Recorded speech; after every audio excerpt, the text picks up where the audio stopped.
Right now at noon, the U.S. Secretary of Education in town for a big announcement for our state's education system. How Indiana educators are getting the power back in their hands. And it's sunny in some areas, but we're beginning to see the leading edge of the rain, which eventually will produce some thunderstorms and possibly a few severe storms. More on that and Wednesday's event ahead. A family now suing a local Catholic school for allegedly bullying and harassment. The allegations in their lawsuit, and we have the response to their concerns. Thanks for joining us today at 13 News at Noon. I'm Anne Marie Tiernan, and I'm here with meteorologist Sean Ash. Boy, we had such a nice morning. Yep. I hope you were able to get out and enjoy it, because we had a change in the works, and it involves, first of all, wet weather. Yeah, we're going to have some impactful thunderstorms. It's a completely different setup than tomorrow. In a little bit, I'll spend much more time on Wednesday's high impact event. Okay. But impactful stuff to outdoor plants here this afternoon, and I don't want to sleep on that. Let me show you our camera network here, which a lot of places still sunny. We told you we'd have some sunshine today. We also want you to be prepared for this. This is over in Benton County. In Fowler, that's in the leading edge of this rain that's moving east. So we're heating up the atmosphere. We're going to have this front coming in as the day progresses. And Anne Marie was correct. Yeah, we had some pleasant air, and it's still not overly humid. These numbers, however, are up compared to 24 hours ago a little bit, and they're going to start to continue to increase. Bottom line, between now and 10 p.m., the greatest coverage and intensity for the central part of the state from about 3 to 9 o'clock. What are we talking about? Scattered to at times numerous showers and thunderstorms. Not every storm today is going to be severe. There's going to be a few of them popping up here. You should monitor radar and be prepared to get indoors. Now, the change from yesterday, level 2 risk for the north central part of the state, and it's not necessarily with this on radar. That's more just rain, but we have a cold front back to the west of us, and what will happen as the day progresses, we're going to see these scattered to numerous thunderstorms developing. All right, so we're going to follow it very closely. You should too. Again, outdoor plans are going to be impacted. This is at 4 o'clock. Here comes the true front, and there you go. That's by 7 or 8 p.m. Some of these will have some hail with them. Can't rule out some rotation. However, tomorrow, a completely different game. A high impact weather event looks likely. There's the level 4 risk. This is not a surprise to see, but nearly the entire state and at least a level 3 risk for severe weather. I'm going to go into all of the details on that and the timeline coming up here in the forecast. Sean, thank you. We'll check back. In the meantime, the latest headlines all new today, new at noon. A burglar investigation is now underway at the Hoagies and Hops restaurant that's on the near side near Butler University campus. Police say the burglary happened around 6 o'clock this morning at the restaurant that's on Boulevard Place. Hoagies and Hops posted this photo on their Facebook page saying, "Welp." The police report lists a tablet register as missing. A Department of Child Services employee is now facing charges of possession of child sex abuse material. Police say Jose Brisono started messaging an underage teen asking for nude photos. Then he's accused of using the photos to extort the victim for more images. Court documents say Brisono was working for DCS at the time and was responsible for transporting the teen from her foster home to her mother's home for supervised visits. We did reach out to DCS to find out if he now is still employed with the department, and we'll let you know what we learn as soon as we hear back. Also this afternoon, Metro Police now are investigating the city's on West Side right now, a scene after a man was found shot inside an apartment. The discovery yesterday afternoon at Boardwalk at Westlake Apartments. We know the apartment staff there found that man shot.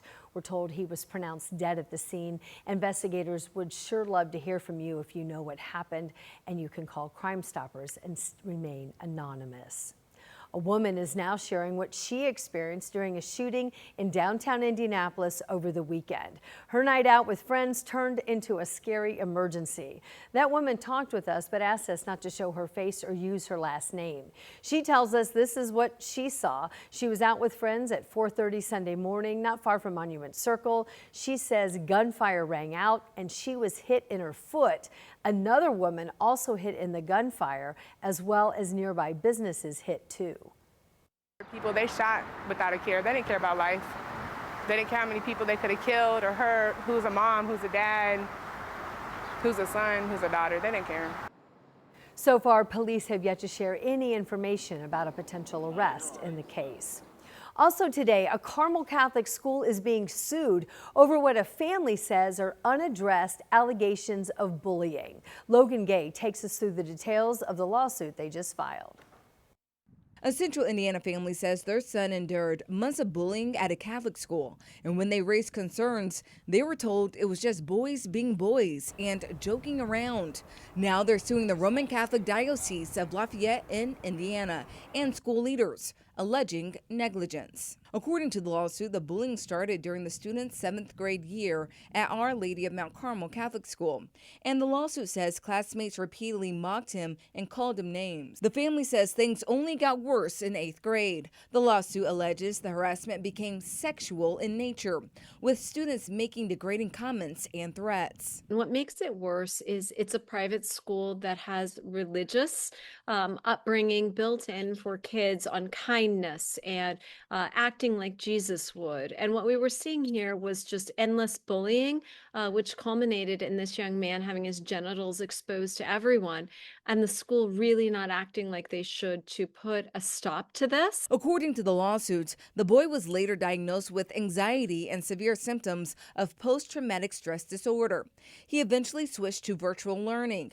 Attorneys Catherine Michael and Tammy Meyer say this bullying impacted everyone in the child's family. Not only on this young man, but his younger sister was exploited and threatened when he started reporting the bullying. According to court documents, 2 different therapists made a report to the Department of Child Services after hearing the boy's account. Then the lawsuit says the school withdrew the student without notice in January. Now they're seeking accountability. This young man will suffer lifelong harm. He really was utterly humiliated. Now is requesting punitive damages as well as compensatory damages as well as a jury trial. We did reach out to the Diocese of Lafayette in Indiana, and a spokesperson confirms that they are aware of the lawsuit, saying in part, diocesan leadership takes seriously the safety and well-being of all of our students and their families. He says because of the ongoing legal process, they wouldn't make additional comments. For weeks now, we've been reporting on missing kids and teens across central Indiana, and now Putnam County is taking action, raising awareness with what's called Project Lifesaver. It's a way to quickly locate people who are missing, especially if they're on the spectrum or have cognitive conditions. It's simple, and it requires them only to wear a plastic red bracelet. The bracelet helps locate someone in just minutes. We talked with Paige Glassburn. She has 2 sons diagnosed with autism. She says the initiative really does provide for her a sense of safety. It really just puts my mommy heart at ease knowing that all I have to do is pick up and call 911 and we can find him quickly. Putnam County says they've had 1 successful search and rescue with this technology so far. The U.S. Department of Education now is approving a returning education to the state's waiver for Indiana. The governor and the U.S. Secretary of Education say the waiver provides state educators with more control over the federal dollars that are earmarked for education. And they claim it gives them the flexibility that they need to prioritize college and career readiness. We must breathe innovation into education, not suffocate it with top-down mandates, because we certainly know that one size does not fit all in education. That's why the Trump administration is granting Indiana this flexibility, and we hope that as we partner with congressional leaders to return education to the states, we can work with them to expand these opportunities for states and local leaders so that they can run their education systems. During her remarks, the Education Secretary McMahon says her grandson just graduated from IU. She says she is extremely proud of Hoosiers and is excited to see the solutions the state of Indiana designs for its students of the future. Coming up, President Trump says the U.S. and Iran have reached a tentative deal in the ongoing conflict. We have the latest details from the president today. And Sean. Yeah, we've got sunshine right now. That is going to transition to some storminess. You can see them over my shoulder here. Going to time it out and get you ready for a big impact event tomorrow ahead in the forecast.